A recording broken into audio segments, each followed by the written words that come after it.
Well, the one thing that me and Todd were worried about was, or concerned about, it would impede our passage on the river, was this.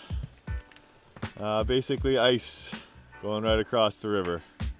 You could call it an ice bridge, you could call it an ice jam.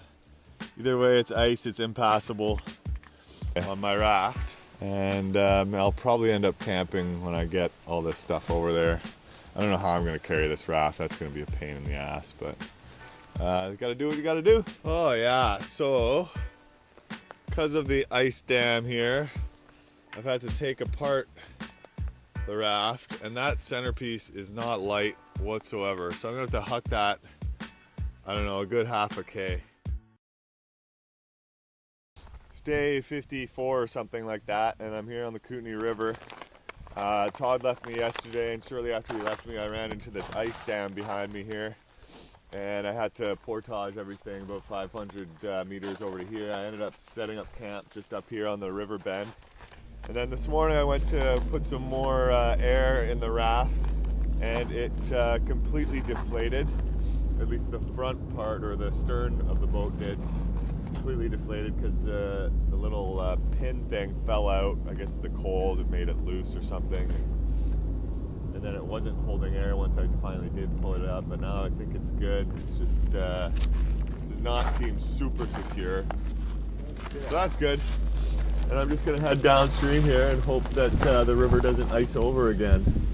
Because if it does, that's gonna be really, really annoying and painful. And I'll probably call it quits on the raft at that point if it ices up again, and just figure out a way to get a bike and head to Kimberley. Yeah, anyways, I'm ready to go. So I'm gonna take off here. Peace. So all I gotta do is push this onto the river from the ice, somehow.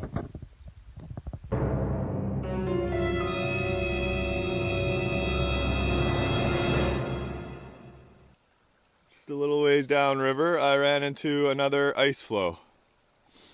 And this one was sketchier because there's not a great place to pull off, but I did manage to come aside here. Tried rowing upstream against the current here, but it's a bit too strong. And yeah, so I'm safe.